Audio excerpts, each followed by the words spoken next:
of his choice, and I have exciting news to share with you. We just found out before we got here that he was accepted to Pembroke High School, and so he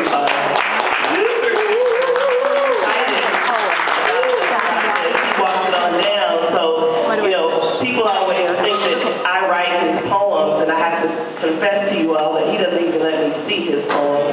And because I'm an artist and I'm sensitive about I don't try to read his poems. So what I hear is going to be new for me too. And he told me he wanted to come on out. And so I want to invite my very first seed to the stage, Mr. Nazr El-Scari.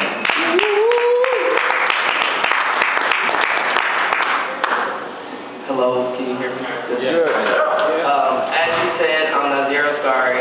To let you know now, my stuff will not be as elaborate as my mother's. So just be looking forward to that. But the two poems, or kind of run-on poem I'm about to read, are about my adventure of overcoming the adversity of not really telling the truth to other people, but most importantly myself as well. So I hope you would enjoy it. The truth shall set you free. Spirit and my own will shall do that for me. Truth is the path and direction my life needs to go in. There's no other way but the truth, and spirit shall lead me there. The road I'm heading down right now has no positive end, but the truth does. Truth shall set me free, and spirit will help guide me. If I were to die today, I would die with a heavy heart. Lies have been the death of me, like a knife through the heart, but shall not anymore. If I focus my energy on telling the truth, my life and chakra would be a lot better. I wouldn't be paranoid, looking over my shoulder at all times, and I wouldn't be scared or worried like a lost child. I would be calm and stress-free, like the wind blowing leaves, and I would have no worries. That's the life I want to live, not this one. But I can't keep saying it or can't keep writing it down. I have to do it. I have to be it. I need to change this. No, I will change it. Thank you.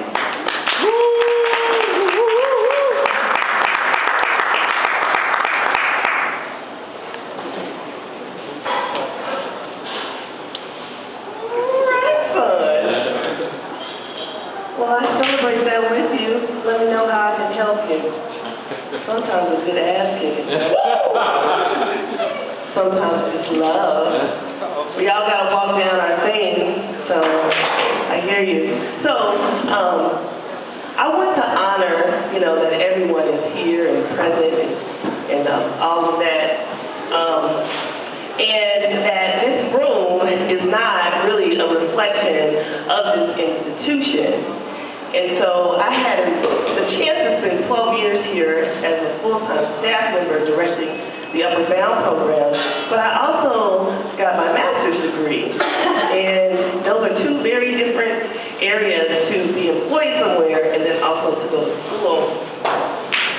So I wrote this poem about what it feels like to be African American at a predominantly white institution. Because I feel like people are not always willing to engage in that conversation.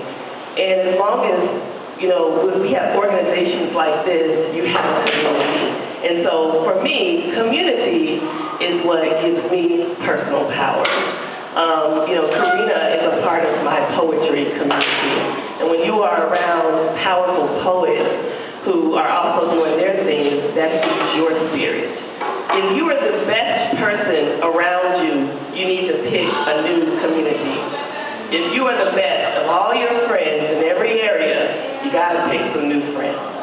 This is called ABC, Academic Black Collegians. We lone soldiers are never alone. The ancestors carry us when our knees wobble. Spirit guides them. We have to stay grounded, entrenched in the vision. It's our job to be ages. We must pay the sages that promised to clear the road. And they did. So our promise is to the future. Any road traveled, though narrow and dark, has a school, a herd, a pod, tribe, lineage, circle, path. celebration cluster of our people. A sigh of thank you clears the road so we can go deeper, become intimate with the breath of fatigue. We keep going, swimming in the unseen school. We use each other's shoulders. We match skin colors. We alma maters. We fight back the institutional whackness. Don't be giving up the blackness. We are never alone. Our ancestors sometimes drag us along through silence, and we can connect like air, like breath, like birth, like sex, getting goals met, thrusting through bush, swallowing trees, boxing with the thickest of brush, bringing old theories to cease, creating the aesthetic to us that is pleasing. We be queasy, it ain't easy, but it's back to back, and on the ground, we can push against each other to stand up. Spirit guides them, the ancestors cheer us. We owe it to our children. We can never give up.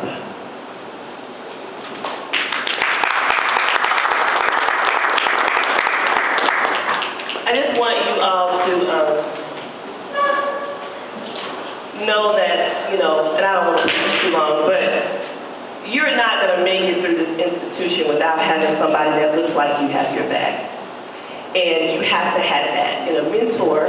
You have to have that in a colleague. You have to see somebody who you can connect with. You don't have to agree on everything. You all don't have to be the same. In fact, it's very stereotypical to believe we're all supposed to be the same just because we look the same. But men need men to make them better men. Women need women to make them better women. You have to have something that is a complete reflection of who you are in order to really gain a type of camaraderie and accountability, right? Because when guys only hang out with women, as long as you're sensitive, they're not going to really hold you accountable. It's true. And when women only hang out with guys, they're gonna tolerate you because they get to look at your booty and your boobs. And that's okay, but it's not fair to you.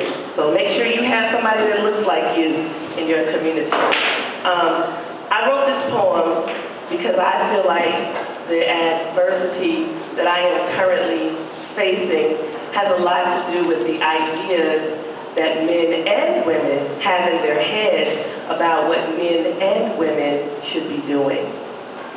My daughter asked me yesterday if I was okay with her becoming a wrestler. And I said, absolutely. I am absolutely okay with you becoming a wrestler because it's your life. So when I think about what I want to put inside of my daughter and what I want to put inside of my son and my nephew, I wrote this poem. It's titled Boys, but it's just about the kind of man that I want to see in the world. And I think that men have a very special gift to help people overcome adversity, because men have power and strength. I like it when you sag your pants a little, but you gotta pull them up if you want to be seen as a young man. Instead of a menace, your duality will often be the foundation of your struggle, but never sell out just for the hustle. Brother, I need you to stand beside me in this war against inequality, because you are the symbol of power and strength. You are the symbol of power and strength. Swag your rag and praise, not just ego, but also the Almighty. You gotta stand with your family. They need you to learn and read and feel these college classrooms instead of a penitentiary. All your sensitivity, all your bravado makes me love you and look forward to tomorrow, where you will change the face of war and hate. Use your power to grow trees, help ecology and the inconvenient truth of not breeding hate, just to put money in the bank or sell a CD.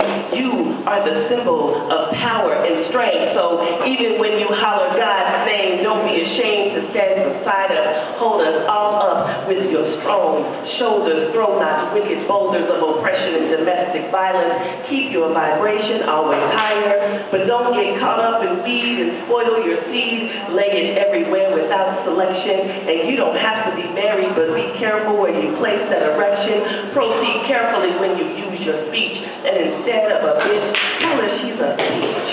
Cause you are the symbol of power and strength. Shining bright sun, let Ra be the example.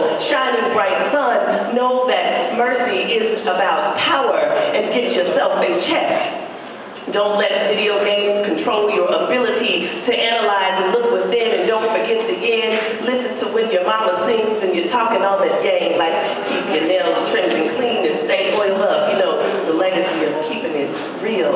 Learn how to treat every girl you meet like she's your mama walking down the street. Alone in the dark, you help prevent crime. Get crunk, confronting racism and sexism, and know that crying is fine, fine, fine. You are so fine when you show the other side. And speaking of, if you are gay, wear that with pride too, for we would rather know than show up positive, because you are the symbol of power and strength. Boy, one day will become man. Control of self is the true upper hand. Speak your mind. Let not the preacher speak your truth. Invite a woman to the pulpit to preach that sermon along with you.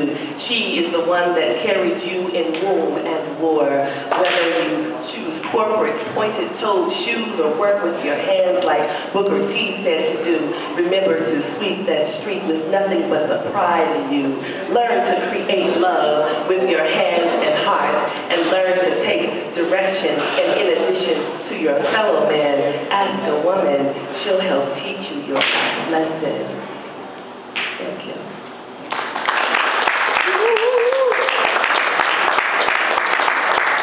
I do want to say something briefly about the Poetry for Personal Power movement. It would be great if you all took advantage, not just for the financial part, but if you ever wanted to use something to push your agenda, your beliefs and ideas of what you think is important. This is an awesome and open platform, plus it's very organized, and Karina is a great supporter of the arts. So I want to thank you all for coming this evening. You're up for an awesome feature, a young man who I've had an opportunity to hear several times, and I wish that I could stay to hear all of the open mic poets, but I do have to make it to another event. So thank you all for being such an attentive audience, and we appreciate the work that you do here.